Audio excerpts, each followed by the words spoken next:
Okay, so my name is Philip Martin, and I am the co-owner of Philip Martin Gallery here in Los Angeles. It's a nice, crisp morning in LA. It's always nice. Winter is one of my favorite times here, probably my favorite. And I am absolutely delighted to have a chance today to speak with Christy Matson, whose current show, Index Color, is fantastic. It's on through the whole rest of the year. So if you are in LA, please stop by. Love to talk to you about the work. And if you have any questions or want to email me, just, feel free. Christy, how are you doing today? I'm really delighted to have a chance to chat with you. It's great to chat with you too, Philip. I'm doing great. How about you? I'm doing very well. Well, this is a fantastic show. It's really our first solo show. We did a sort of two-person show, and that was obviously amazing. Do you want to start with the title Index Color? Yeah, definitely. So index color has a couple different meanings for me. And I think in general, I'm always drawn to language that has multiple reads available to it. So Mm, on a very, functional level within jacquard weaving, which is the process that I use to make all of my work.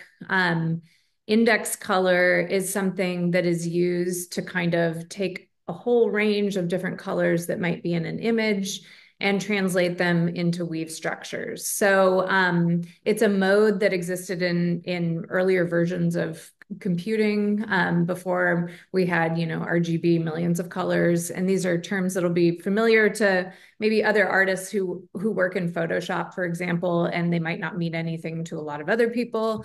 But the gist of it is in computing, you can have 256 colors or 255 colors plus white, so 256, 255.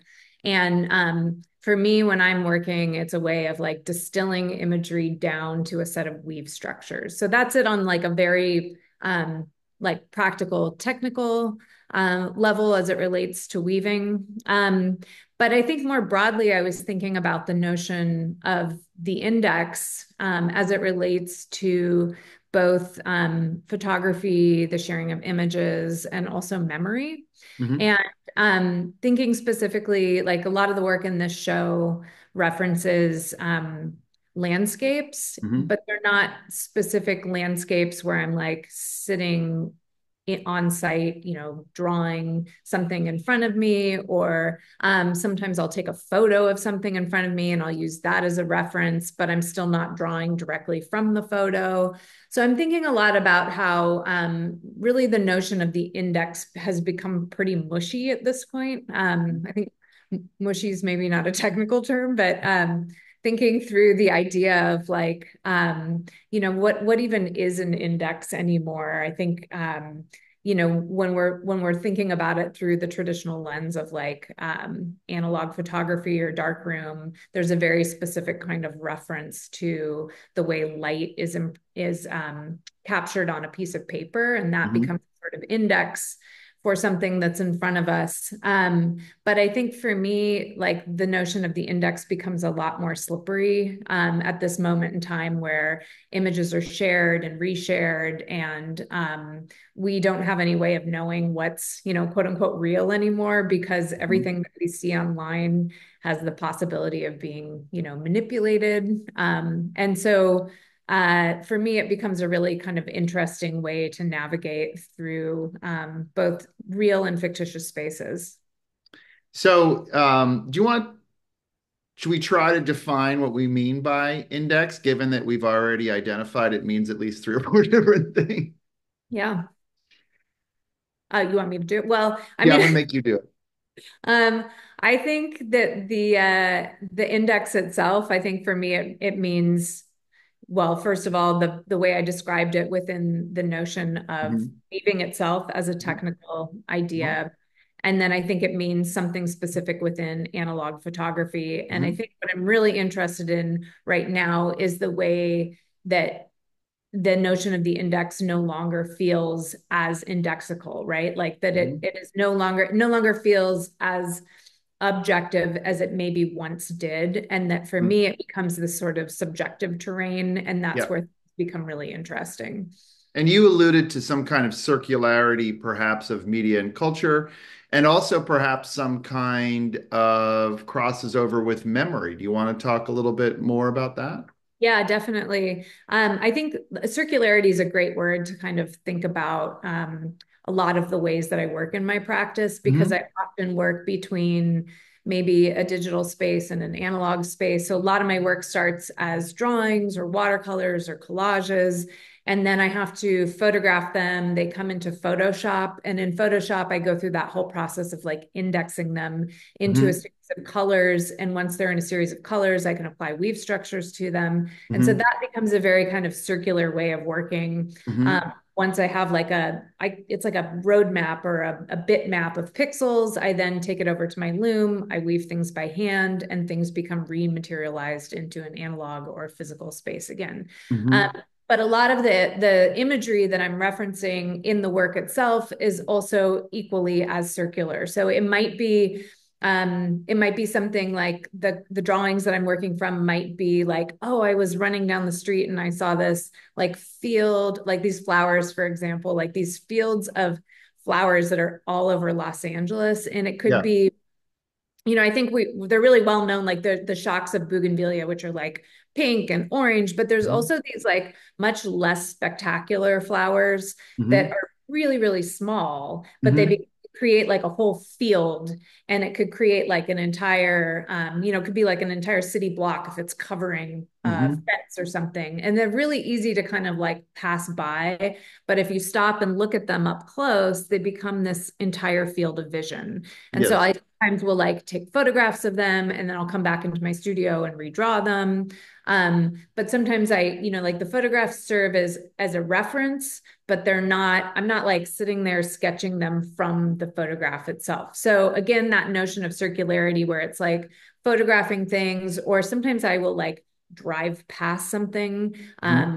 In Los Angeles, we spend a ton of time in the car. And Hmm. so like for example, if I'm driving up to like Palmdale or Lancaster, which I end up going to a couple times a year for a whole variety of personal reasons. I might drive through the Angeles National Forest, and as you're driving, you kind of look over your shoulder and like, oh my gosh, this is incredible. There's a piece in the show that I think we titled Reservoir that's like just looking off to the side and surprised there's an entire reservoir like couched there in the middle of the forest. And so sometimes it becomes like a memory of a space. And then I'll try to like quick run back to my studio and draw out like these sort of lumpy blobs of space of like, oh, this is this thing I remembered. And then if I go to like Google Images and look up, oh, where was that? Oh, that was the Big Tahunga Reservoir. And you Uh-huh. actually look at photographs of it, it looks nothing like what my memory of it is or what Uh-huh. I've drawn, but that those become sorts of like mental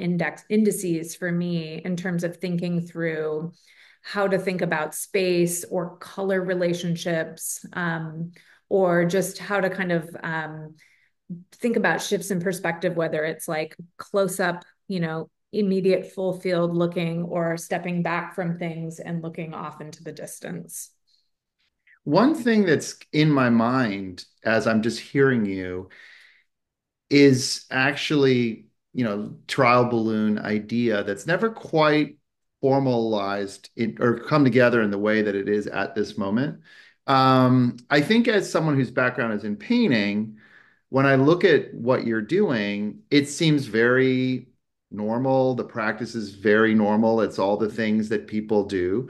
And obviously, you've painted and you draw all the time and you do all those things. But then there's always this part too where I feel like I'm grappling with something. And, you're so good at talking about the technical aspects and that kind of thing and helping one see those parts of practice.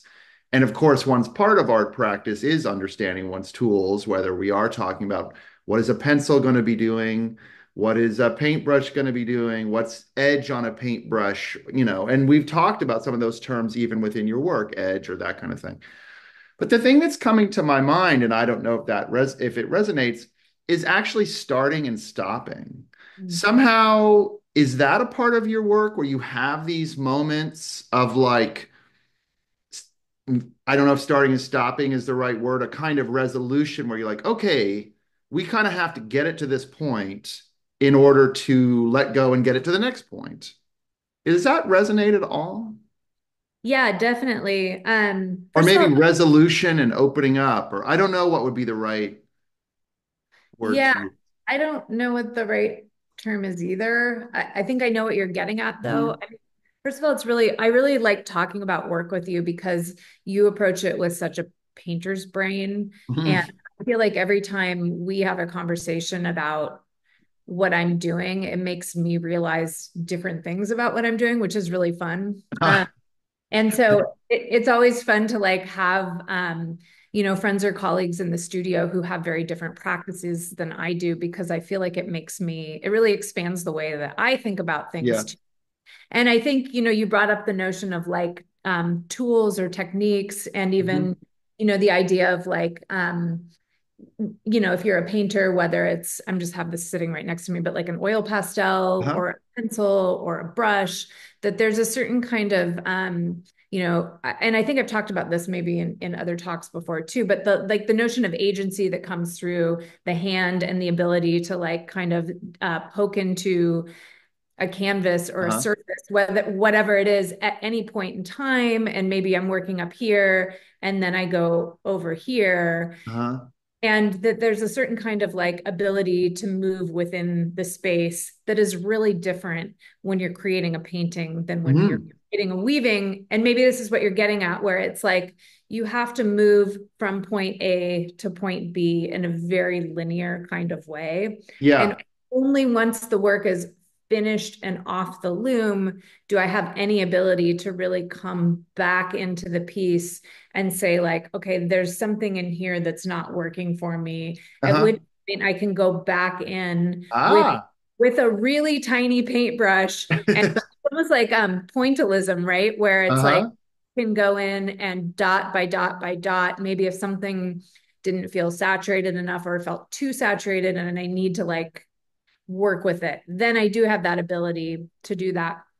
But I'd say most of the time I do not. And so I'm thinking about like these sort of, I can't remember how you phrased it, but like these sort of finite gestures. So like Yeah. maybe in this one that's on the screen right now, like there's a little line of blue at the bottom where like I'm putting that in, and then I am resolutely moving on to the next color Right, after. exactly. Yeah.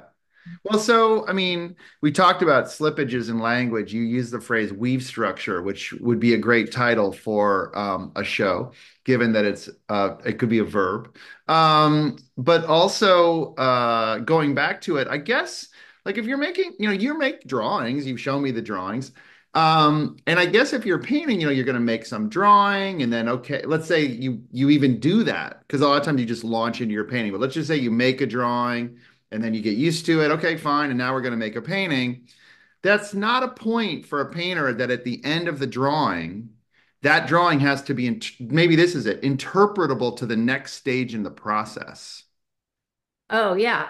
Yeah, that's really different about how I work. It Yes. absolutely And has to that's, be suitable. and that's kind of it. I think maybe that's part of it is this feeling that we resolve things to a point of interpretableness to the next part of the process. The process talks to itself.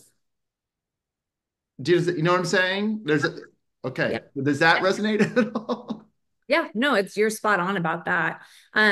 For sure. Yeah. And I think that Okay. is unique to what I do.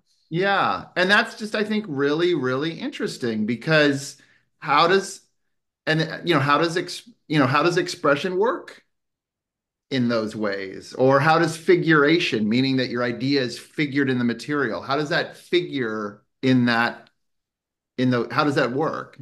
I mean, if that's something we want to keep talking about. I don't know the answer to that Okay, question. good. Okay, that's good. I like questions we don't know the answer to. Do you want to talk about your composition? That's something I've been really thinking about in this particular show. Yeah, I mean, I think like this, I'll just talk about this piece because it's on the screen right now.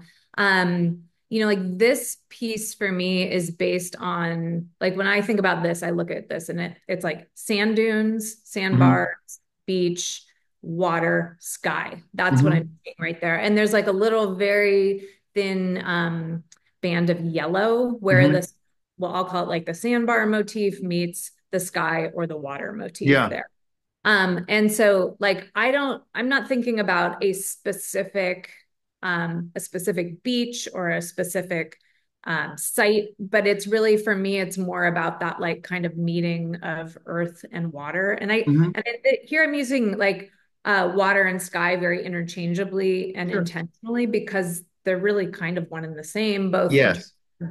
of what they actually are, but also Hmm. just in terms of like color palette. Yeah. So I don't really care that you as a viewer know all that or will Yeah. see that, but that's really how I'm approaching this compositionally. And then like in this particular piece, there's a really kind of dominant pattern, if you will, that kind Hmm. of takes over the background. Hmm. Actually, if you see it in person, you'll see that it's made up of several different blues. So it's Yes. not one blue, and the pattern is also interrupted, so it's not solid. It becomes kind of like a little bit more gestural in the way that it pops forward or fades to the back as well. And Hmm. so for me, it's really sort of about like inserting the notion of like pattern into a physical or into a landscape kind of Yeah. feel. Yeah. And then this piece, all, oh, I must, oops, I must have, because we have a second piece that's like this, and maybe we'll see it in a second. Um, Also, another thing that I'm think was noticing and really enjoying is also this feeling of line. Yeah. And Yeah. also, and I love that in the other one that we had up first, there are a lot that are going at different angles too within the composition. Yeah. And I think that that's where like it's really like the work is I have beautiful images of my work and I'm really grateful for that, but it's really so different to see these pieces in person Yeah. because they have such a textural quality to them. Yeah. And when I use the term weave structure, I think this is what you're getting at, Philip. When you get up close to them and you see there's so much kind of subtle variation within each kind of mark, if we could call it like a mark, like in this one, there's like these floral motifs, and maybe within a single floral motif, there's a Hmm. whole range of different structures, which are really just a relationship between the warp material, which are the threads on my loom, and the weft material, which is what I'm painting on and weaving with by hand. And that's what really helps communicate this whole kind of sense of shading, if you Yeah. will. That really takes the pieces from being like very flat to having a lot of kind of dimension to them. And they read very differently also from an angle. So like on that last one where you were pointing at that kind of like brown kind of shading in the bottom right corner there, like that, if you approach that piece from like a diagonal, from an angle, you will see Hmm. so much more in that piece than you do when you see it straight on. Yeah. Do you want to talk about, when we're looking at this, there, we're using the word weaving, but there's paper. Would you like to talk just a little bit about that? And also maybe go back to your comment that you go back with a brush. Oh yeah. So all these pieces, wherever you see color in them, there's that other one. Uh-huh. Wherever you see color in them, it is created through paint on paper. So all the work that I make is it starts with a white paper material that I wrap around. Actually, there's some over against the wall here. You can Hmm. see they're created by wrapping this white paper around these boards, and then I paint them. So like this piece that we're looking at here, where there's that kind of red blobby shape over on the left-hand side. If I know I'm going to make this piece ahead of time, I have a way of kind of like mentally roughly calculating like, okay, I'm going to need X amount of red. So I wrap it around these boards. I paint, I'm usually mostly fluid acrylics. Hmm. But sometimes I use some watercolor, sometimes I use some gouache, and basically create like a palette of materials. And then once I'm actually making the work on the loom, I'm using that red thread in that area to go kind of back and forth, almost like as if I were coloring it in with, some kind of marker or material. And that builds up in that area to create that red motif on the surface of the piece. They're really beautiful. They're just so beautiful. Um, yeah. Sorry, they're just so beautiful. Like I mean, another thing too is what about flatness and space compositionally? Yeah, well, I think they always, things that you're looking at on the screen read as more flat, of That's course. very true. And that's actually, I would say, a big difference in person is that they don't feel as flat as they can on the screen. That's true. Yeah. So, but I mean, they are flat, they're Hmm. not really, I mean, it's a funny thing because they're not really 2D, but they're not really 3D either. It's Yeah. like, it's somewhere in between. Yeah. Um, but I do think that like, again, if you've only ever seen my work on a screen and then you Yeah. come see it in person, it feels very different in terms Yeah. of like kind of haptic qualities Yeah. of what you're looking at for Yeah. sure. Well, I think that's part of, I think my question about composition is, you don't push the viewer into a extremely perspectival situation. You could be using contrast and any number of things to do that, but or really strong line. It doesn't seem like that's one of your goals. No, it's not. And I think maybe it's because I feel like I'm never like located in any one. I don't feel like I'm personally ever like very firmly located in any one space that I feel like I'm always sort of moving around. And so sometimes I am looking at things up close or I'm looking at it like up and in front of me or Oh, and I feel like the sense of my own perspective is constantly shifting around as well. oh, that's really a fascinating thing to say. Um, what about line in this piece with some of the more overt choices to block in line in different ways? Yeah, so this piece is called Green Flash. Uh, Hmm.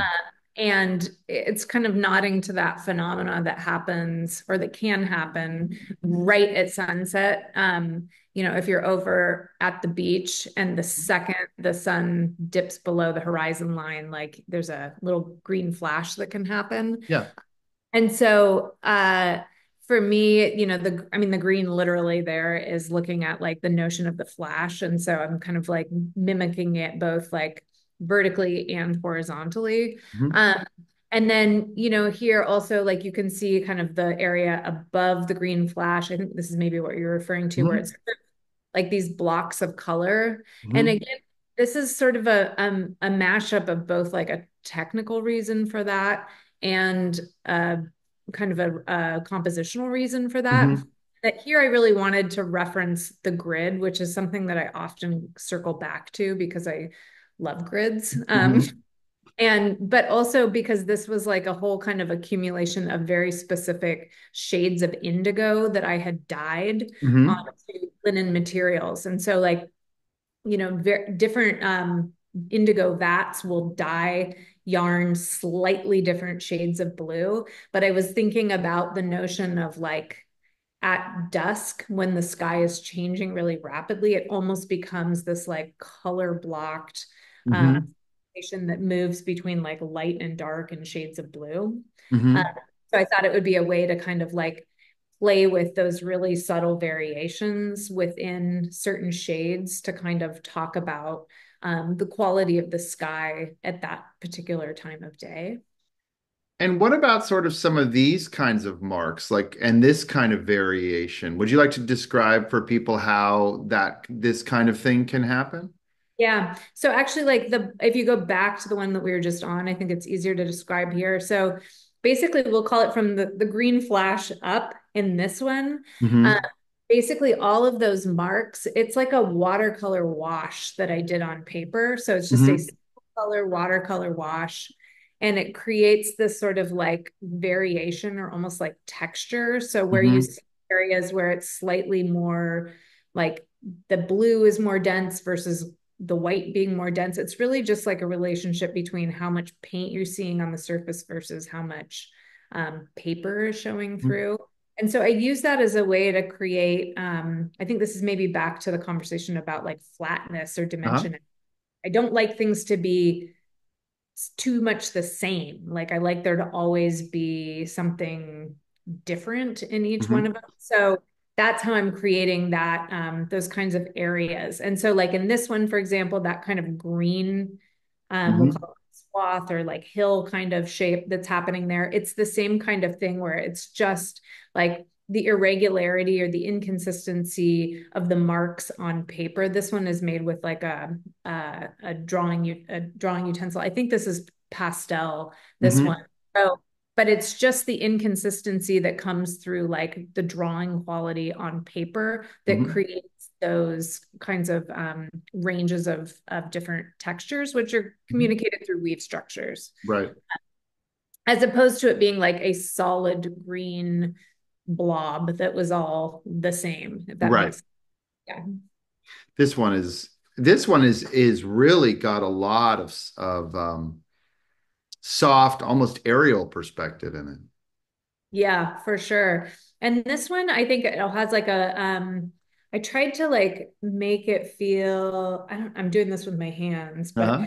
I wanted it to feel kind of more like unified or the Uh-huh. same as to like, this is foreground, this is background. Like, I just wanted it to all kind of feel, I don't know, like Yeah. all the, I'm not describing that very well. That's Oh, a it's big, beautiful. And this is one to really see in person, to have that open feeling. We're kind of getting to the end here. Is there anything we haven't talked about that you might like to talk about?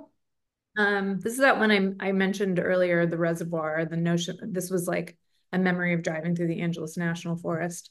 No, I don't have anything specific that I wanted to touch on. It's just really fun to like have these up on the screen and be able to chat about them because they've been in my studio for so long and I've been staring at them, and it's fun to kind of try to put words or descriptions to each of them as they scroll through. Let me ask you, you might be more technical than me.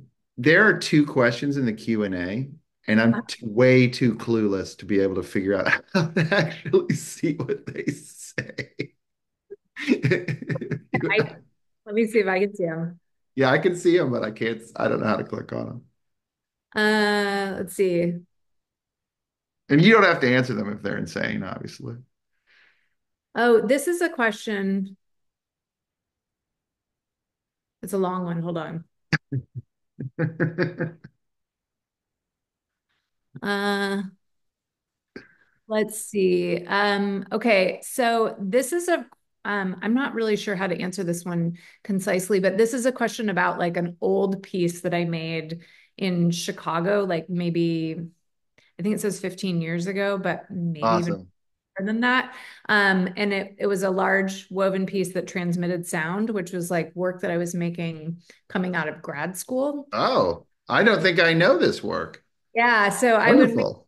I would weave these pieces with copper wire. Uh-huh. Um, and the question is let's see, your emphasis on the index and how you might relate it to weaving. It makes me think of your weaving strands as long strands of analog tape, as in tape that would record sound and image. What do you make of that association?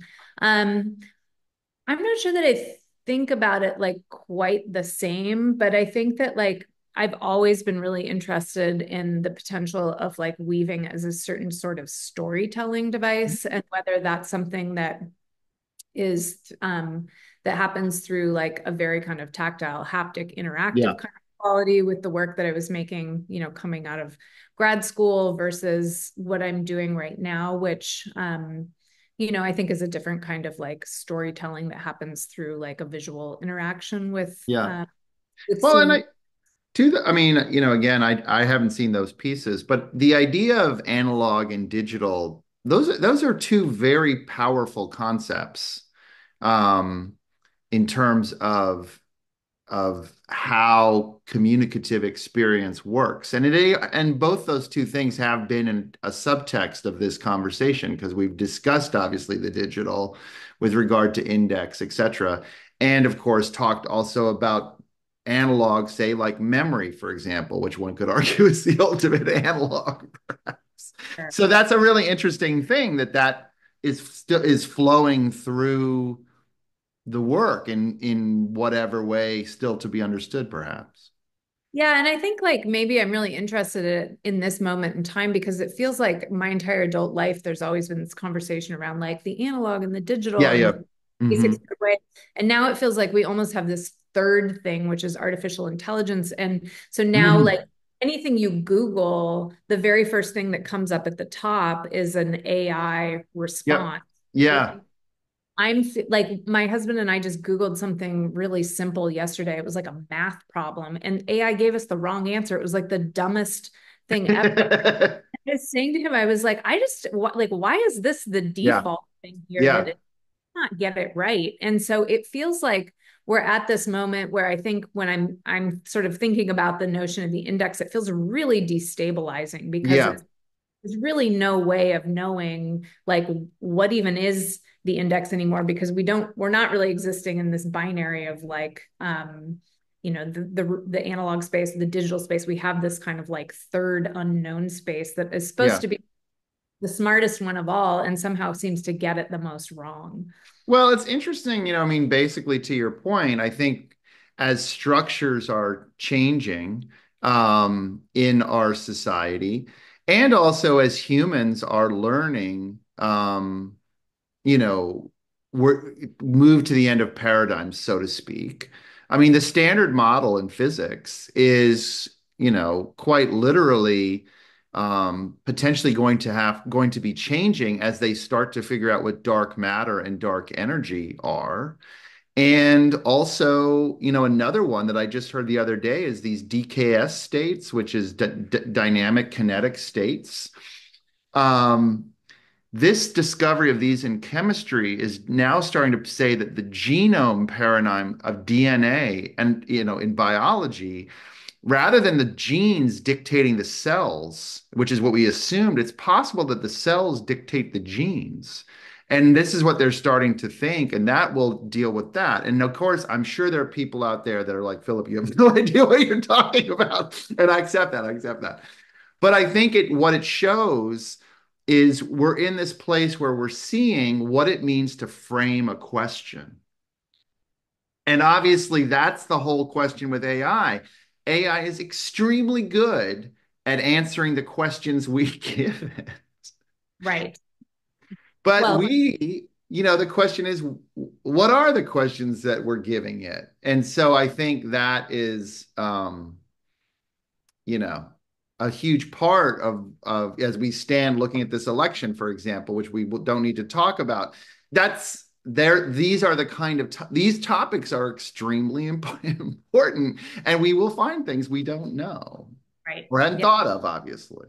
Yeah. Well, and I think along those lines, that's where it feels like we're kind of in just uncharted territory Yeah, all around us. So, yeah, yeah. yeah. Well, thank you so much for joining me. I really appreciate the opportunity to talk about the work. It's an amazing show. We're really just at the beginning. So, anyone who wants to come, please do. If you have any questions, just feel free to email me. And I hope that you have a chance to meet Portia, the co owner of the gallery. And Christy, thank you so much for joining us. I hope you have a great weekend. Thank you, Philip. I appreciate you chatting with me. Thanks to everybody for coming too. Awesome. Talk to you later. Bye.